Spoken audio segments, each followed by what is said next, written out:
खेती पर क्या प्रभाव होगा। देश के किसानों ने हमारे अन्न के भंडार भर रखे हैं, इसलिए भारत के पास पर्याप्त खाद्यान्न है। हमारा ये भी प्रयास है कि खरीफ सीजन की ठीक से बुआई हो सके। सरकार ने बीते सालों में आपात स्थिति से निपटने के लिए खाद की पर्याप्त व्यवस्था भी की है।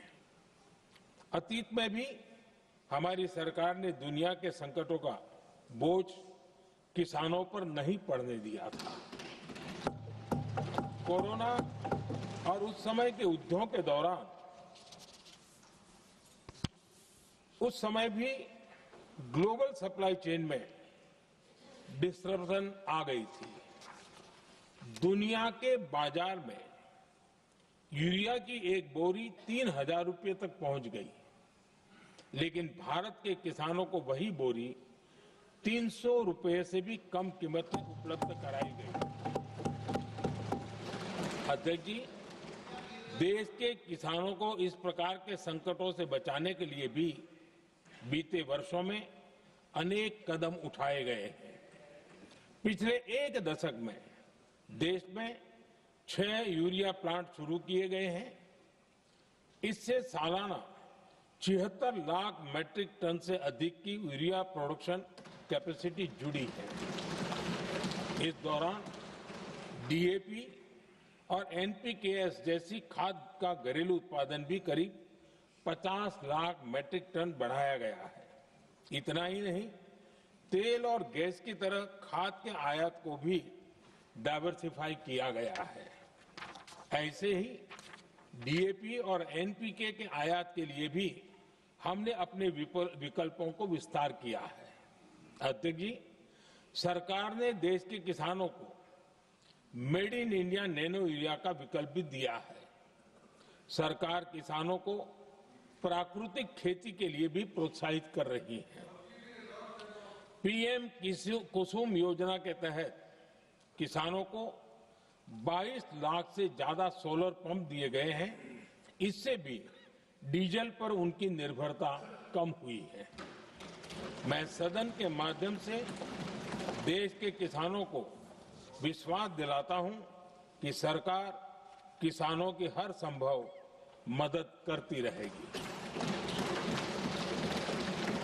आदरणीय अध्यक्ष जी, युद्ध का एक बहुत बड़ा चैलेंज ये भी है कि भारत में गर्मी का मौसम शुरू हो रहा है।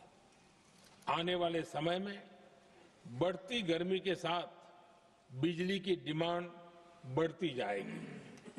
फिलहाल देश के सभी पावर प्लांट्स के पर्याप्त कोल स्टॉक उपलब्ध है। भारत ने लगातार दूसरे साल 100 करोड़ टन कोयला उत्पादन करने का रिकॉर्ड बनाया है।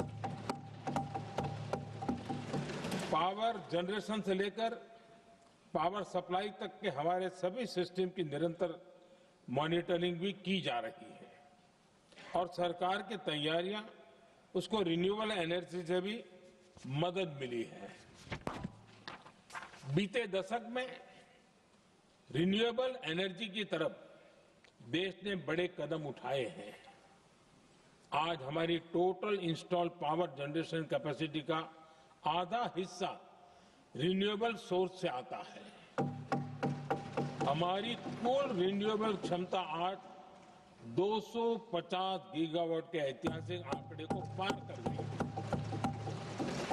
बीते 11 वर्षों में देश ने अपनी सोलर पावर कैपेसिटी करीब 3 गीगावाट से बढ़ाकर 140 गीगावाट तक पहुंचाई है। बीते वर्षों में देश में करीब 40 लाख रूफटॉप सोलर लगे हैं। इसमें पीएम सूर्यघर मुफ्त बिजली योजना से भी लोगों को काफी मदद मिली है। गोवर्धन योजना के तहत देश में आज 200 कॉम्प्रेस्ड बायोगैस प्लांट भी काम करना शुरू कर चुके हैं। ये सारे प्रयास आज देश के बहुत काम आ रहे हैं। सरकार ने भविष्य की तैयारी और बढ़ाते हुए शांति एक्ट माध्यम से देश में न्यूक्लियर एनर्जी के उत्पादन को भी प्रोत्साहित किया है। कुछ ही दिन पहले small hydro power development scheme को भी हरी झंडी दी गई है, जिससे अगले 5 वर्षों में 1500 मेगावाट नई हाइड्रो पावर कैपेसिटी जोड़ी जाएगी। आदरणीय अध्यक्ष जी, जहां तक डिप्लोमेसी की बात है, भारत की भूमिका स्पष्ट है। शुरुआत से ही हमने इस संघर्ष को लेकर अपनी गहरी चिंता व्यक्त की है। मैंने स्वयं भी पश्चिम एशिया की सभी संबंधित नेताओं से बातचीत की है। मैंने सभी से तनाव को कम करने और इस संघर्ष को खत्म करने का आग्रह किया है। भारत ने नागरिकों, एनर्जी और ट्रांसपोर्ट से जुड़े इंफ्रास्ट्रक्चर पर हमलों का विरोध किया है। कमर्शियल जहाजों पर हमला और हॉर्मुज स्ट्रेट जैसे अंतर्राष्ट्रीय जलमार्ग में रुकावट अस्वीकार्य है। भारत डिप्लोमेसी के जरिए युद्ध के इस माहौल में भी भारतीय जहाजों के सुरक्षित आवागमन के लिए निरंतर प्रयास कर रहा है। अध्यक्ष महोदय, भारत हमेशा से ही मानवता के हित में और शांति के पक्ष में अपनी आवाज उठाता रहा है। मैं फिर कहूंगा कि बातचीत और कूटनीति ही इस समस्या का समाधान है। हमारे हर प्रयास तनाव को कम करने, इस संघर्ष को समाप्त करने के लिए है। इस युद्ध में किसी के भी जीवन पर संकट मानवता के हित में नहीं है।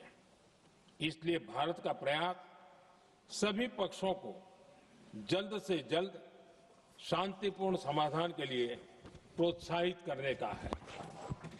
अध्यक्ष जी, जब ऐसे संकट आते हैं तो कुछ तत्व इसका गलत फायदा उठाने की कोशिश भी करते हैं।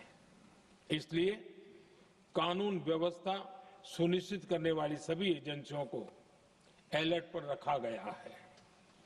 कोस्टल सिक्योरिटी हो, बॉर्डर सिक्योरिटी हो, साइबर सिक्योरिटी हो, स्ट्रेटेजिक इंस्टॉलेशंस हो, सबकी सुरक्षा को और मजबूत किया जा रहा है।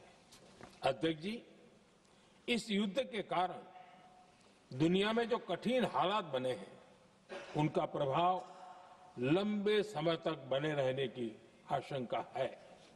इसलिए हमें तैयार रहना होगा, हमें एकजुट रहना होगा।